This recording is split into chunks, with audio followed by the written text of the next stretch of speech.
Yes, sir. Yes, sir.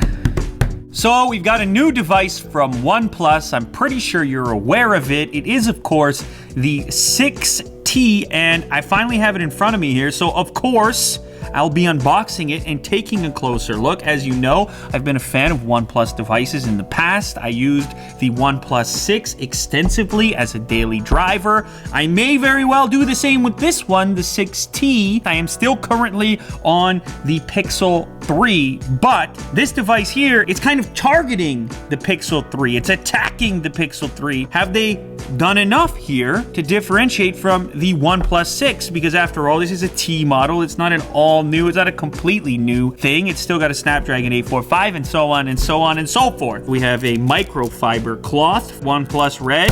So proud. These are the Type-C Bullets earphones, okay? So probably indicate to you that there's been a change with the whole headphone setup on this device. Bit of a controversial topic. The elimination of the headphone jack. We've been talking about it. How much does it matter? I don't know. That depends on you. If you use mini jack headphones, you're now stuck with Samsung, LG, and who knows for how long. Another one bites the dust. Yeah. Another one bites the dust. Another one bites the dust. I say, hey, another one bites the dust. And we've also got first-party cases. I like this stuff. I like that OnePlus does it. Some of the nicest first-party case accessories in the business. What does it say here, Jack? Collection of individuals possessed of a tremendous understanding and superior taste of the finest technology. What's most important is that they're a part of what we do, and that includes you. Look at that noun, the definition of you. 128 gigabytes, as you can see, Qualcomm Snapdragon. This is what you're here for? Yes. Would you look at that?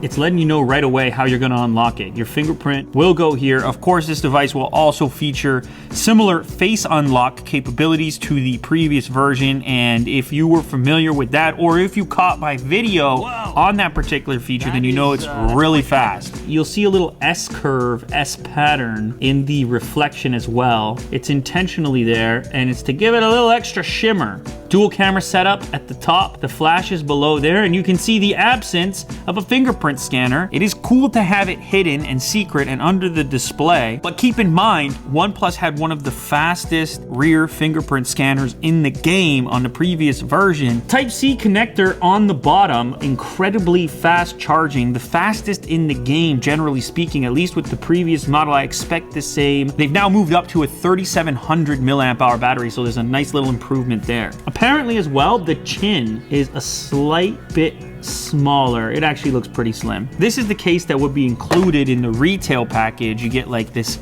smoked look here. It's actually not bad. Warning, I'm a flagship killer. All right.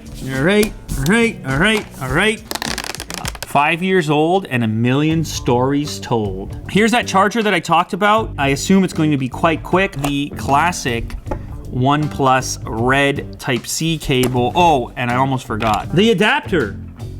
Type-C to mini jack. The headphone jack is gone on this device. Some of you will be angry and upset about it, and you'll say you told OnePlus they shouldn't do that, that you really appreciate the headphone port and so on and so forth. And to be honest with you, I feel like they probably could have fit it in here. I think it's more just a general trend now at this point in the whole marketplace. And so I'm sure OnePlus, they probably sat around a table and they're like, look, no one else has it. Do we need it? Can we cut it? Can we get the price down a little further if we can skip that part of the manufacturing process? I don't know exactly what the justification was. And these things are annoying. You always forget them. I'm gonna be completely honest. And maybe we have a little discussion here about whether or not the headphone jack is fully dead now. I mean, you tell me, I tell you, you tell me.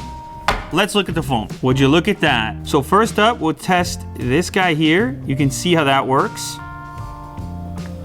It reads it rather quickly. There's an animation that goes along with it. I think the attempt there is to make it seem faster than it might be, but it's still pretty quick. It might be a few milliseconds slower than the rear scanner. Now, face unlock has been quick. It's strictly optical. It's just image-based, so it's not the most secure in the world. The speed almost makes up for it, where you're like, that convenience is so intense. It's as quick as you press the button, basically.